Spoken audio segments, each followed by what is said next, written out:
जब सौरभ और शर्मिला भुवन डांगा स्टेशन पर उतरे तो रात का अंधेरा घिर आया था। अजी, ये किस अनजाने गांव में ले आए हो? यहाँ तो एक भी आदमी नहीं दिख रहा, कोई दुकान तक नहीं है। अब तबादला यहीं हुआ है तो क्या किया जा सकता है? यहाँ से क्वार्टर तक कैसे जाएंगे? सुना था स्टेशन के बाहर रिक्शा मिल जाता है, सरकारी क्वार्टर बोलने पर पहुंचा देगा। हमारा सामान भी तो थोड़ा ही है और सुना है क्वार्टर सजा सजाया ही मिलता है, जो भी आता है उसे कोई दिक्कत नहीं होती। जल्दी चलो, आसमान का हाल देखा है, लगता है जल्दी ही बारिश आएगी। हाँ चलो, अब देर करना ठीक नहीं होगा। सौरभ और शर्मिला झटपट स्टेशन के बाहर आ गए। देखा कि सिर्फ एक रिक्शा खड़ा है, शायद इसी ट्रेन के इंतजार में। रिक्शा चालक खुद ही सौरभ और शर्मिला की ओर बढ़ाया। साहब, कहाँ जाएंगे? सरकारी क्वार्टर जाना है, ले चलोगे? क्यों नहीं ले जाऊंगा, जरूर जाऊंगा। आ जाइए। आज वैसे भी कुछ खास कमाई नहीं हुई, इसी भी ऐसी बारिश वाली रात में भी खड़ा था। सौरभ और शर्मिला ने समय बर्बाद न करते हुए रिक्शे में बैठ गए। खाली सड़क पर रिक्शा चालक आगे बढ़ने लगा। साहब, आप लोग यहाँ नए लग रहे हैं। आज ही यहाँ आए हैं। कोलकाता से मेरा तबादला हुआ है। आप शहर के लोग हैं, यहाँ घुलने मिलने में थोड़ा समय लगेगा। भैया, यहाँ से क्वार्टर कितनी दूर है? आधा घंटा तो लग ही जाएगा। ये तो काफी दूर है, कोई शॉर्टकट रास्ता नहीं है क्या? एक रास्ता तो है, लेकिन क्या? तो उसी रास्ते से चलो ना, दिन भर की थकान से अब और अच्छा नहीं लग रहा। लेकिन दीदी जी, वो तो कब्रिस्तान का रास्ता है। कब्रिस्तान का रास्ता है तो क्या हुआ, तुम उसी रास्ते से चलो।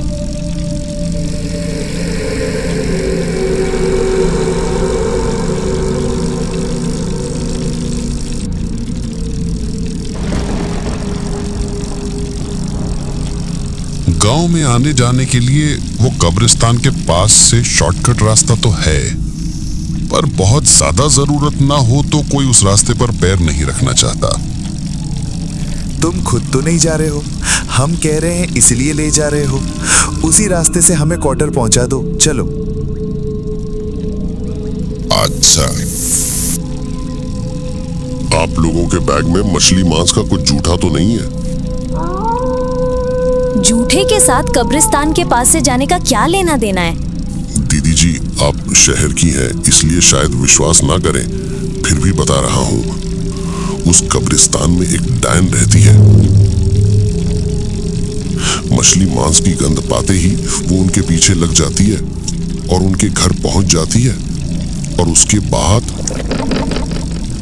नहीं, हमारे पास ऐसा कुछ नहीं है। डायन रहती है, पीछा करती है, ऐसा भी होता है क्या? होता है साहब, सब होता है। तुम उसी कब्रिस्तान के पास से चलो। रिक्शा चालक डर और आशंका के साथ कब्रिस्तान के पास वाले रास्ते पर चल पड़ा। बाईं ओर मुड़ते ही सौरभ और शर्मिला की नजर कब्रिस्तान पर पड़ी। कब्रिस्तान काफी पुराना सा लग रहा था। दूर से ही कब्रों की कतारें दिखाई दे रही थीं। वो जो कब्रिस्तान के पास बरगद का पेड़ देख रहे हैं, वहीं वो रहती है। वो इस रास्ते पर उसका नाम न लें और उस तरफ ज्यादा न देखें। अगर उसकी नजर एक बार पड़ गई तो बहुत बड़ी मुसीबत आ जाएगी। उस डायन की नजर? मत बोलिए ये सब। ठीक उसी समय कब्रिस्तान के अंदर से एक ठंडी हवा का झोंका आया, बहुत ही कम समय के लिए, और एक हंसी की आवाज सुनाई दी। बरगद के पेड़ की सबसे ऊपरी डाली हिलती हुई सी लगी। कहा था ना, नाम मत लीजिए। क्या जरूरत है सौरभ, जब वो कह रहा है तो रहने दो। वो तो बारिश आने वाली है इसलिए हवा चल रही है, सब बकवास बातें। रिक्शा चालक ने और तेजी से रिक्शा चलाना शुरू कर दिया।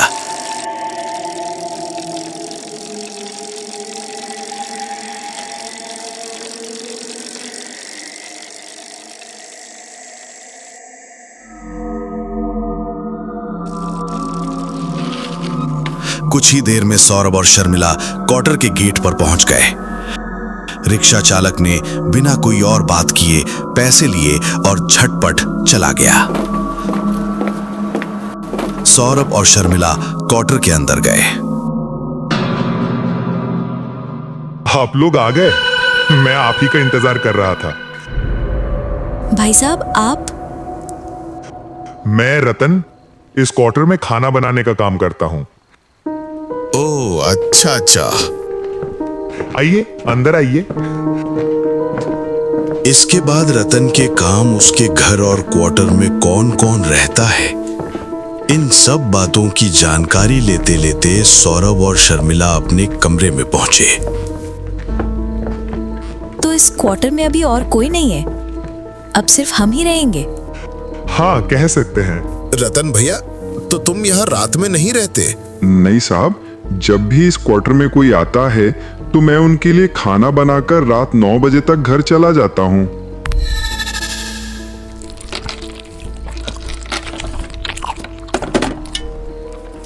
रतन भैया, तुम्हारे हाथ का खाना बहुत स्वादिष्ट था। दोपहर में ही खाया था, खासकर कतला मछली तो बहुत अच्छी बनाई थी। अच्छा रतन भैया, यहाँ से बाजार कितनी दूर है? तो मैं भी बाजार से सामान ला सकता हूँ? ज्यादा दूर नहीं है, आपके ऑफिस से थोड़ी ही दूर है। आप मुझे बता दीजिएगा, मैं ही बाजार से ले आऊंगा। वो तो ठीक है, लेकिन जानते हो रतन भैया, मुझे भी बाजार करना, खासकर अपने हाथ से मछली खरीदना बहुत पसंद है। हाँ, छुट्टी के दिन या ऑफिस से लौटते समय खरीद ही सकते हैं। लेकिन क्या?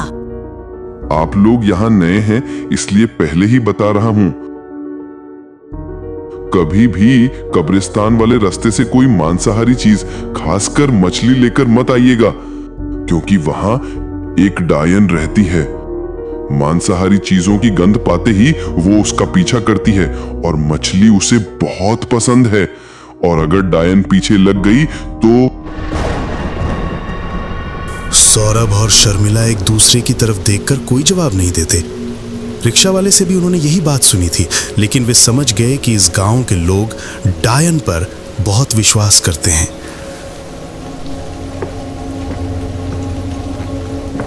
सौरभ और शर्मिला धीरे धीरे उस जगह और भुवन डांगा में ढलने लगे।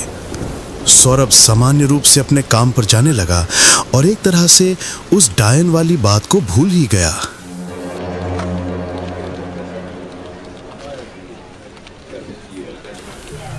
कुछ दिनों बाद सौरभ ऑफिस से निकलने ही वाला था कि उसका फोन बजा। हाँ शर्मिला, बोलो। बस अभी ऑफिस से निकल रहा हूँ। सुनो, एक दिक्कत हो गई है। क्यों, क्या हुआ? तुम्हारी तबीयत तो ठीक है? कितनी बार कहा है अपनी सेहत का ध्यान रखो। अरे बाबा, नहीं, मेरी तबीयत को कुछ नहीं हुआ, दूसरी समस्या है। कुछ देर पहले रतन भैया के घर से फोन आया था। उनकी बहू को प्रसव पीड़ा शुरू हो गई है, इसलिए वे अस्पताल चले गए हैं। खाना बनाने का भी समय नहीं मिला। ऐसे में मैंने ही कहा कि जल्दी चले जाओ। इसमें समस्या क्या है? ये तो अच्छी खबर है कि रतन भैया के पोता या पोती होगी और हम मिठाई खाएंगे। खुशी की खबर तो है, लेकिन समस्या ये है कि रतन भैया आज खाना बनाकर नहीं जा सके। घर में ज़्यादा कुछ था भी नहीं और रतन भैया ने मुझे पहले से कुछ बताया भी नहीं था। सोचा था आज शाम को आकर बाजार से सामान लाकर खाना बनाएंगे। मैं भी जो खाना बनाऊं उसका भी कोई उपाय नहीं है। मैं तो बाजार का रास्ता भी नहीं जानती। तुम कोई चिंता मत करो, मेरे ऑफिस से थोड़ी ही दूर बाजार है, मैं बाजार से सब कुछ लेकर आऊंगा। अच्छा, यही ठीक रहेगा। जल्दी आना, देर मत करना, आसमान का हाल भी ठीक नहीं लग रहा। हाँ मैं आ रहा हूँ। इसके बाद सौरभ ऑफिस से निकलकर बाजार पहुंचा। सारी खरीदारी करने के बाद वो मछली की दुकान पर आया और एक बड़ी सी रोहू मछली खरीद ली। बहुत सारा बाजार कर लिया, अब इस मछली को ऐसे ही हाथ में लटकाकर घर लौटना होगा। चलो, शर्मिला ये देखकर बहुत खुश होगी।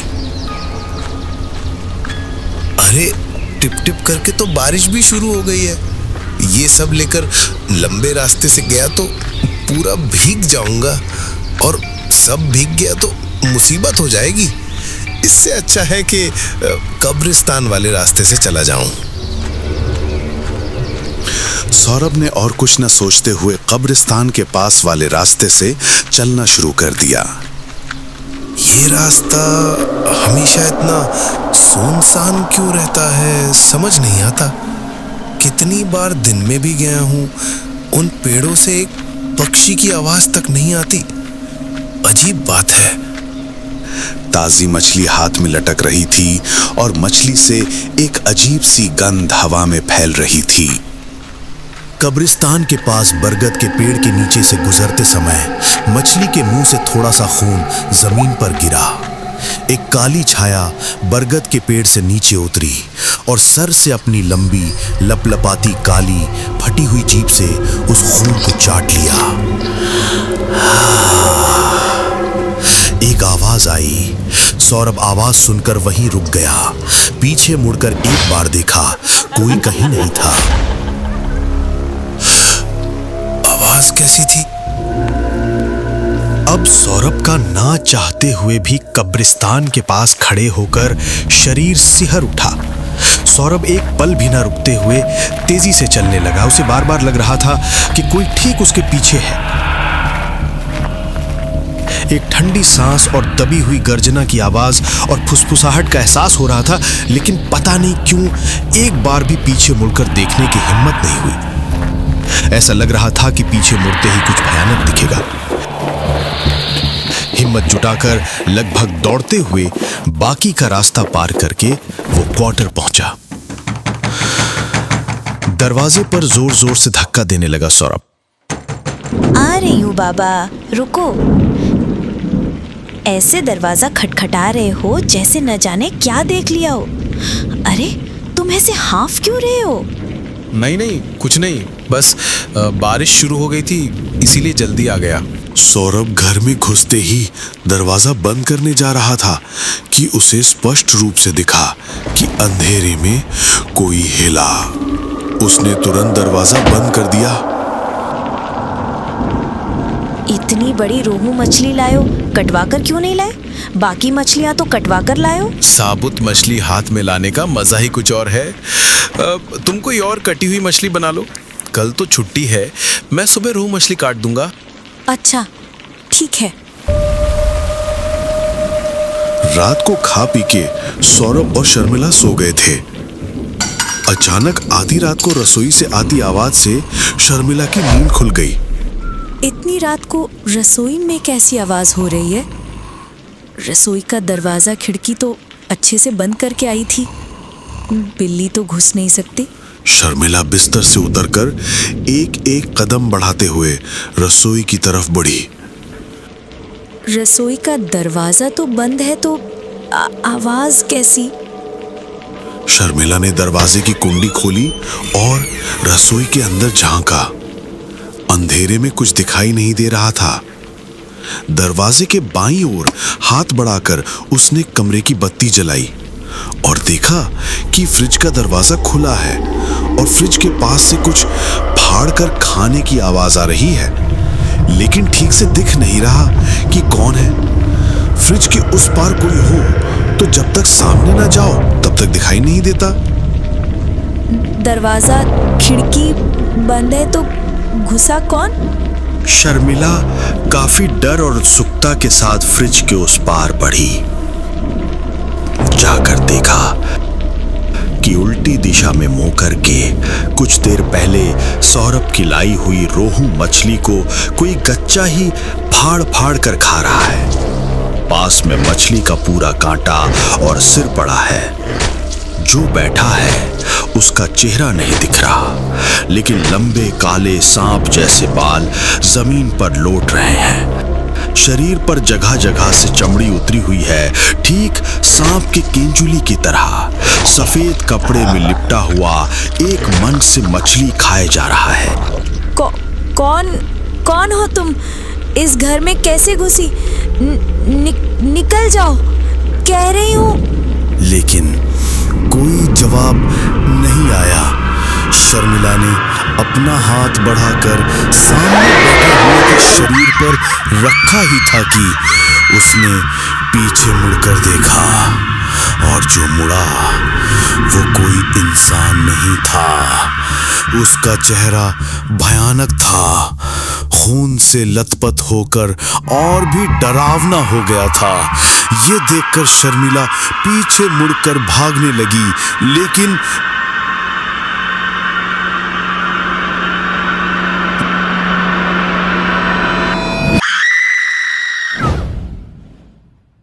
दूसरी तरफ शर्मिला की ऐसी मौत की चीख सुनकर सौरभ हड़बड़ाकर नींद से उठ बैठा। ये तो शर्मिला की आवाज थी। अरे वो तो बिस्तर पर नहीं है, गई कहां? सौरभ बिस्तर से उतरकर कमरे के बाहर देखा तो रसोई का दरवाजा खुला था और वहां बत्ती जल रही थी।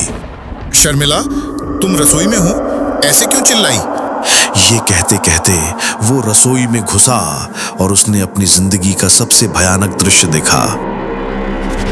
ऐसा अकल्पनीय दृश्य देखकर सौरभ के मुंह से कोई शब्द नहीं निकला।